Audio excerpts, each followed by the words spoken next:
साल 1947 में स्वतंत्रता मिलने के बाद भी बांग्लादेश की आर्थिक स्थिति काफी दयनीय थी और साल 1971 में एक अलग देश के रूप में मान्यता मिलने के बाद यहाँ और भी तेजी से गरीबी बढ़ने लगी। लेकिन यह देश हमेशा से इतना गरीब नहीं था। दरअसल ब्रिटिश शासन से पहले भारत का पूर्वी भाग सबसे अमीर क्षेत्रों में से एक था, क्योंकि यह क्षेत्र मलमल, रेशम और मोती के व्यापार के लिए प्रसिद्ध था। लेकिन स्वतंत्रता मिलने के बाद युद्धों और दंगों से हुए भारी नुकसान ने इस देश को एक गरीब देश बना दिया। लेकिन हाल ही में इस देश की आर्थिक स्थिति में काफी बड़ा बदलाव देखने को मिला है। यहाँ की इकोनॉमी में पहले की तुलना में सुधार दर्ज किया गया है। साल 2017 की एक रिपोर्ट के मुताबिक बांग्लादेश की जीडीपी 7.8% थी, जो भारत की 8% की जीडीपी से थोड़ी ही पीछे थी। साथ ही एक रिपोर्ट के अनुसार बांग्लादेश की इकोनॉमी बहुत जल्द ही 322 बिलियन डॉलर्स की हो जाएगी। और विश्व बैंक की एक रिपोर्ट की माने तो साल 2010 से बांग्लादेश के लगभग 80 लाख लोगों को गरीबी रेखा से बाहर निकाला जा चुका है। इन रिपोर्टों के अनुसार अगर ऐसा ही चलता रहा तो आज से 10 वर्षों बाद बांग्लादेश उन सब देशों से आगे निकल चुका होगा जो आज कर्ज के नीचे दबे हुए हैं।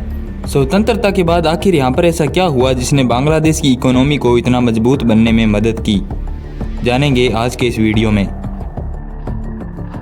दरअसल ऐसे कई कारण हैं जिनकी वजह से यहाँ की आर्थिक स्थिति को सुधारने में मदद मिली। उनमें से एक है यहाँ का कपड़ा उद्योग। कपड़ा उद्योग बांग्लादेश के सबसे बड़े उद्योगों में से एक है। यहाँ के निर्यात का 80% से अधिक हिस्सा कपड़ा उद्योग का है। यहाँ पर चीन के बाद सबसे अधिक मात्रा में कपड़े का निर्माण किया जाता है, जिसे कई देशों में निर्यात किया जाता है और इससे देश को काफी लाभ भी मिलता है। दूसरा कारण है यहाँ पर आने वाली विदेशी पूंजी। दरअसल बांग्लादेश की एक बड़ी जनसंख्या बाहर की कंट्रीज में काम करती है। हर साल इन लोगों से बांग्लादेश को लगभग 18 बिलियन डॉलर का लाभ मिलता है, जो किसी भी देश की इकोनॉमी के लिए बहुत ही महत्वपूर्ण है। इसके अलावा बांग्लादेशी सरकार ने अपने नागरिकों को उद्योगों का विकास करने के लिए प्रेरित किया है। इसके साथ ही यहाँ की सरकार ने हाल ही में सड़कों, राजमार्गों और बिजली संयंत्रों के निर्माण में निवेश किया है, जिससे देश में पर्याप्त बिजली और पानी की सप्लाई में सुधार हुआ है।